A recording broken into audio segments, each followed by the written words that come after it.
Will President Trump's aggressive immigration raids continue in Southern California? Well, that question is in the hands of 3 federal judges tonight. 3:18 a.m. Malibu, California. Thick fog blanketed the coast. The ocean was invisible, the sound of the waves muffled by the heavy mist. On a cliffside overlooking the Pacific stood a $23 million estate. To the public, it was the home of Amina Hassan, a celebrated defense attorney with a Harvard Law degree and a 94% win rate. But to the 743 federal agents mobilizing across 8 states, this was not a home. It was the command center of the West Coast's most sophisticated drug distribution network. A blacked-out federal convoy rolled to a silent stop 500 yards from the main gate. No sirens pierced the night. No flashing lights betrayed their position. Only the soft metallic clicks of rifle safeties coming off. Agent Marcus Torres pressed his earpiece. All units, execute. At 3:21 a.m., a shaped breaching charge tore through the reinforced steel gate. $340,000 of custom security folded inward like paper. Tactical teams poured across the lawn, weapons up, moving in practiced silence. Thermal imaging from a drone overhead locked onto a heat signature. It wasn't in the master bedroom. It was deep underground. Subject is in the wine cellar 18 feet down. Proceed with caution. The debate in Washington about funding President Trump's border wall comes amid growing questions about a barrier's effectiveness in the fight against drug trafficking. At 3:24 a.m., agents descended the narrow stairs into the climate-controlled room. Rows of rare vintages glowed under soft amber lighting. It smelled of oak and money. Nothing appeared out of place. Agent Torres located the precise spot on the mahogany wine rack using blueprints recovered days earlier. He pressed a hidden latch. The entire section rotated inward on silent hinges, revealing a heavy steel blast door. Beyond it, the air changed instantly. The scent of expensive wine was replaced by the chemical sting of concrete solvents and the sour edge of human fear. LED strips cast a cold white light down a tunnel stretching into darkness. Amina Hassan was already 200 yards down the corridor, running. She was dressed in silk, but she moved with the speed of someone who had practiced this escape. FBI. Stop now. She froze slowly, raised her hands and turned. She smiled. You have no jurisdiction here, she said calmly. This is private property with legitimate construction permits. You are trespassing. Even cornered, she was still lawyering. Agent Torres pushed past her, shining his flashlight deeper into the tunnel. What lay ahead made his hands tremble. This was no amateur smuggling hole scraped together with shovels. This was industrial infrastructure. Reinforced concrete walls 4 feet thick. Steel rebar. Industrial HVAC systems humming softly. At mile marker 0.4, the team found a storage cavern stacked floor to ceiling with vacuum-sealed bricks, 8,700 kilograms of methamphetamine. At mile marker 0.8, they found the lab. Pill presses, mixing vats, and 4,200 kilograms of pure fentanyl powder. But the true horror waited at mile marker 1.3. The FBI tells us this was an immigration enforcement operation alongside U.S. Border Patrol. Carved into the tunnel walls were 47 holding cells, heavy iron bars, chains bolted into concrete. Most were empty, but 14 showed signs of recent use.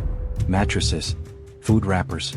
In cell 23, agents found dried blood and a desperate message scratched into the wall.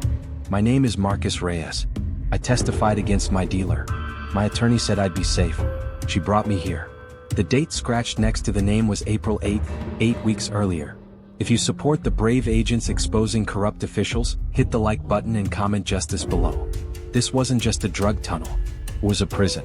And as teams pushed farther, they realized it was also a graveyard. At mile marker 1.9, agents discovered an industrial furnace and drainage system.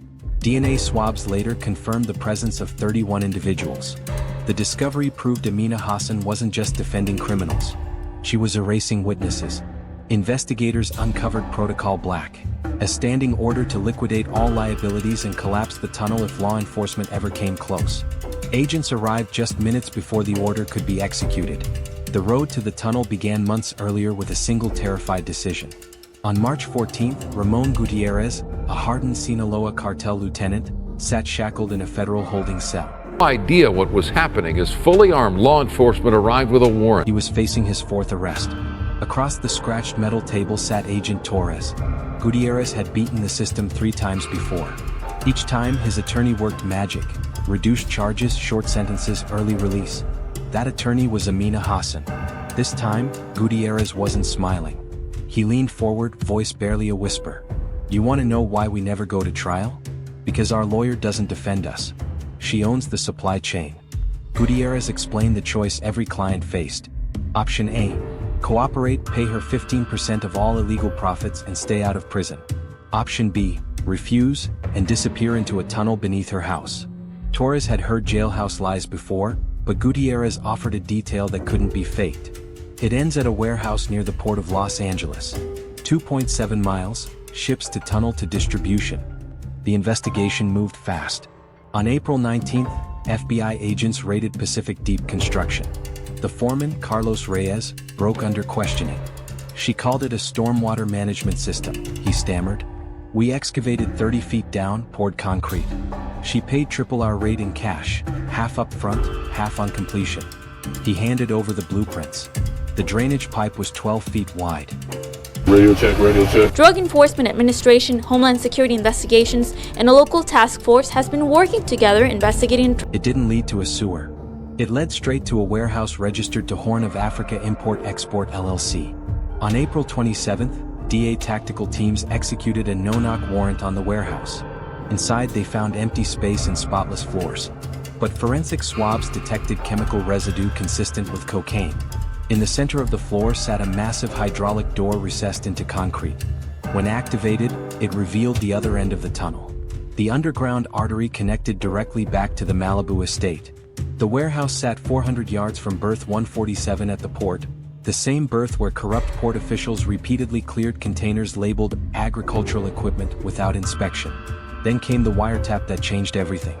At 9:47 p.m. on May 22nd, surveillance teams at a marina in Marina del Rey recorded Hassan arriving in a blacked-out SUV. She met with 3 men, 2 cartel coordinators and a corporate CFO who was supposed to be in federal custody. A directional microphone captured the conversation. "The tunnel shipments have been flawless," one cartel man said. "We're ready to scale to 60,000 kilos per month." Hassan nodded. "The infrastructure can handle it. But we need to eliminate the witnesses from the March shipment. 4 of them are becoming liabilities."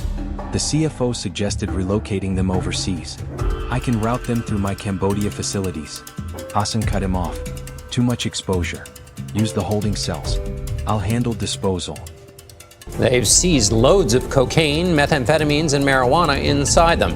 Maria Villarreal went below ground with agents in Nogales, Arizona, to see how they're dealing with the threat. Discussion of murder unfolded with the same detachment as inventory management. At 11:34 p.m., Hassan stepped away and made a single encrypted call.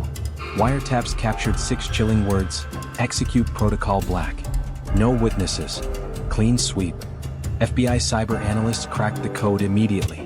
Protocol Black meant liquidate all prisoners, destroy the tunnel with pre-placed explosives, and erase the evidence.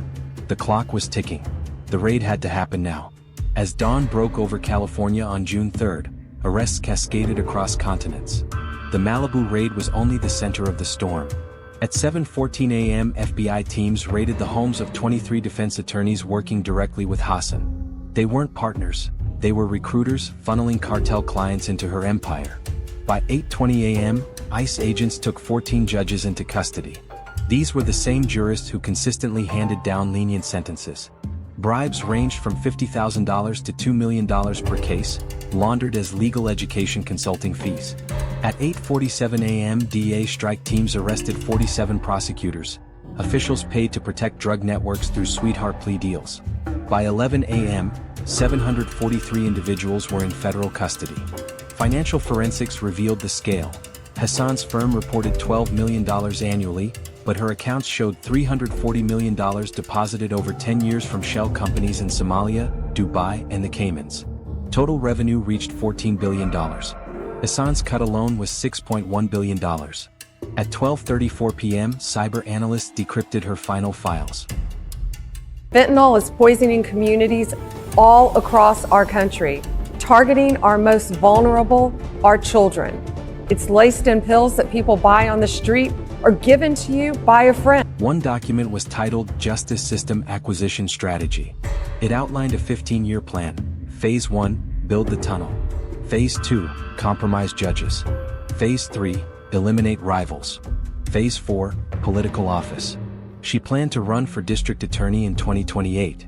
At 2:47 p.m., the California Attorney General addressed the nation, his voice trembling. Amina Hassan did not defend criminals. She became the criminal enterprise. She built a tunnel to move $14 billion in drugs. She murdered 31 people. She corrupted 14 judges. This is not corruption. This is the complete capture of our legal institutions. For families like the Reyes, learning their son Marcus was murdered by the lawyer hired to protect him offered no comfort. The betrayal was absolute. Weeks later, forensic teams completed the excavation. The final body count reached 47 victims, all former clients or witnesses.